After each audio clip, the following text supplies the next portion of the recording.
Mah, Pah, adik bayi datangnya dari mana?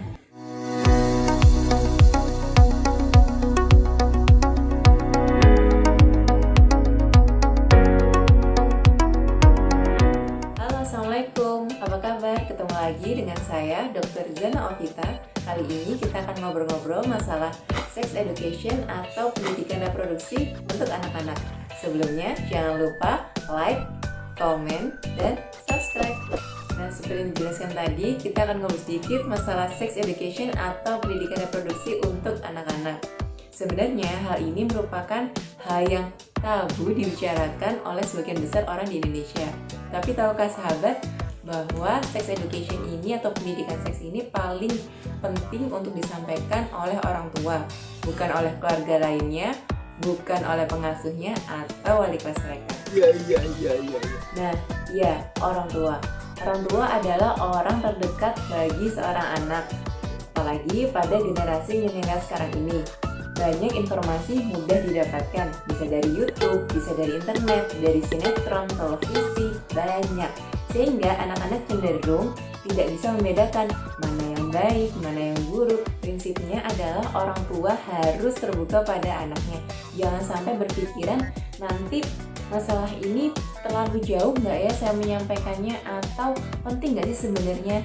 Nah, ini tuh sangat penting karena anak harus paham, jangan sampai dapat informasi yang tidak benar dari sumber lainnya. Lalu muncul juga nih pertanyaan, Dok, sebenarnya mulai anak usia berapa sih saya harus menyampaikan edukasi tentang reproduksi ini, atau sejak kapan sih saya harus mulainya? Yaitu dimulai saat anak sudah mulai bertanya, Mah, Pah, adik bayi datangnya dari mana?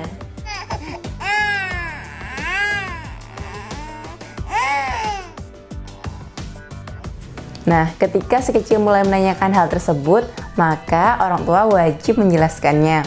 Contoh sederhananya, papa, mama bertemu, menikah, kemudian mama hamil 9 bulan, lalu lahirlah adik bayi. Cukup sampai di situ, nggak perlu detail-detail. Yang terpenting adalah si anak ini mengerti bahwa ada laki-laki dan perempuan yang bertemu, kemudian menikah, dan lahirlah adik bayi.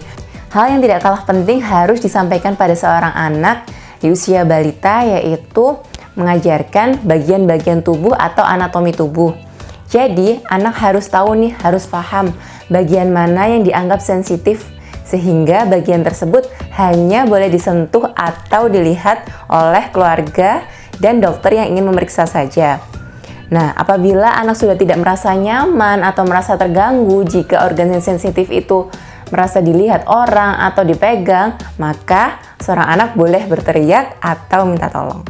Hal tersebut sangat penting dan harus disampaikan, sehingga seorang anak punya proteksi atau dapat menjaga diri sendiri sejak dini. Kemudian, ketika seorang anak sudah mulai beranjak usia, biasanya sekolah dasar yaitu 6-12 tahun, jangan lupa juga harus ditingkatkan pengetahuan tentang reproduksinya. Biasanya pada anak sudah bisa muncul tanda-tanda pubertas. Salah satunya kalau perempuan ya menstruasi, kalau laki-laki mungkin suaranya sudah mulai pecah. Kemudian siapa yang harus menyampaikan nih? Kalau ibu ya harus menyampaikan kepada anak perempuan, kalau ayah menyampaikan kepada anak laki-laki. Karena ibu dan ayah ini dulu juga pernah mengalami hal yang sama, sehingga lebih mengerti apa yang sedang dialami anaknya saat pubertas. Nah, kemudian ketika anak sudah lebih besar, biasanya di usia 13-17 tahun, anak sudah mulai menyukai lawan jenisnya. Ketika mereka sudah punya pacar, jangan sampai mereka tutup-tutupi atau sampai terjadi hal-hal yang tidak diinginkan. Nah, semisal ada anak yang sudah mulai pacaran, jangan lupa kita harus tetap mengingatkan sebagai orang tua. Misalnya, karena kita ada di Indonesia, kita umat beragama, jangan lupa tetap taat pada aturan-aturan agama. Kemudian juga taat pada norma-norma yang berlaku di Indonesia. Jangan sampai nanti di kemudian hari melakukan hal-hal yang menyimpang. Jangan lupa juga harus disampaikan kepada anak-anak tentang pergaulan yang menyimpang, contohnya pergaulan bebas. Nah, itu juga harus dijelaskan tentang penyakit-penyakitnya di kemudian hari yang dapat merugikan diri sendiri, keluarga, dan orang lain.